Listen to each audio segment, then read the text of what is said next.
بسم الله الرحمن الرحيم. رب اشرح لي صدري ويسر لي أمري واحلل عقدة من لساني يفقه قولي. رب زدني علما رب زدني علما رب زدني علما. إياك نعبد وإياك نستعين. سبحانك لا علم لنا إلا ما علمتنا إنك أنت العليم الحكيم. وأفوض أمري إلى الله إن الله بصير بالعباد. يا عليم علمني يا عليم علمني يا عليم علمني.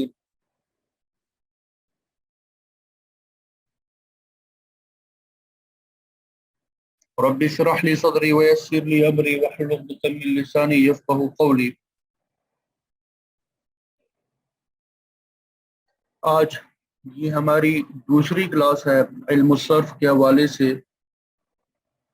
تو آج کے سبق میں ہم کچھ بنیادی اصطلاحات جو ہے وہ پڑھیں گے، سمجھیں گے، تاکہ بعد میں ہمیں مشکل پیش نہ آئے.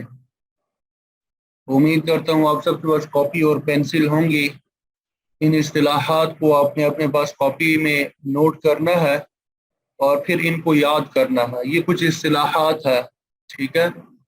یہ جو نئی طالبات ہے ان کے لیے تو بالکل نہیں ہے، یہ انہی کے لیے ہے تاکہ ایک مرتبہ یہ سمجھ لے. وہ بعد میں انشاءاللہ یہ الفاظ بار بار ہم دہرائیں گے، ان الفاظ کے نام آئیں گے تو پھر مشکل پیش نہیں آئے گی جب ہم پہلی مرتبہ ہم سمجھ چکے ہوں گے. سب سے پہلے ہم علم الصرف کی تعریف جو ہے وہ سمجھیں گے. علم الصرف کی تعریف.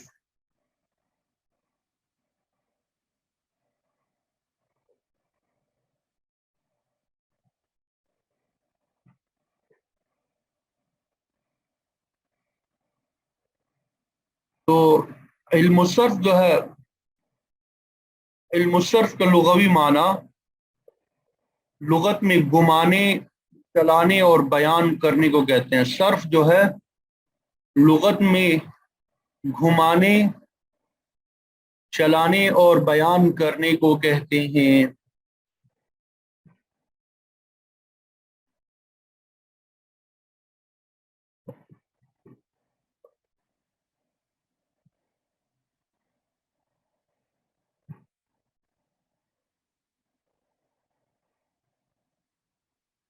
یہ آپ سب سے گزارش ہے، کیمرے جو ہے آپ سب نے آف رکھنے ہیں. کیمرے جو ہے آپ سب نے آف رکھنے ہیں، کیمرہ کسی کا آن نہ ہو.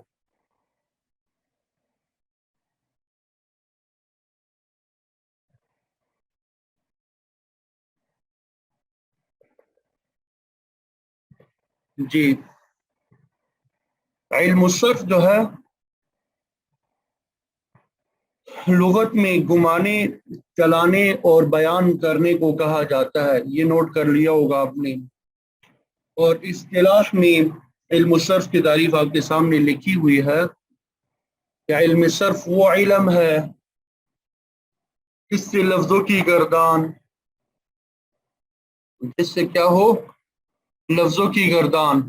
پہلی بات لفظوں کی گردان، ٹھیک ہے. ایک لفظ ہوتا ہے اس کی گردان کرتے ہیں. مثلا ضرب لفظ ہے، ضرب، ضربا، ضربو. یضرب، یضربان، یضربون. لن یضرب، لن یضرب، لن یضربو. ضارب، ضاربان. مضروب، مضروبان، مضروبون. مضراب، مضرابان، مضاریب. یہ دیکھیں ایک لفظ ہے، ضاد را با سے بنا ہوا ہے. اس کی مختلف گردانیں ہیں، مختلف الفاظ اس سے بن رہے ہیں. تو علم الصرف میں ہمیں کیا معلوم ہوتا ہے؟ لفظوں کی گردان معلوم ہوتی ہے، صیغوں کی پہچان. علم الصرف میں ہمیں صیغوں کی پہچان بھی ہوتی ہے کہ یہ سنگولر صیغہ ہے، پلورل ہے، تثنیہ ہے، واحد ہے، تثنیہ ہے، جمع ہے. ٹھیک ہے، صیغوں کی پہچان بھی ہوتی ہے.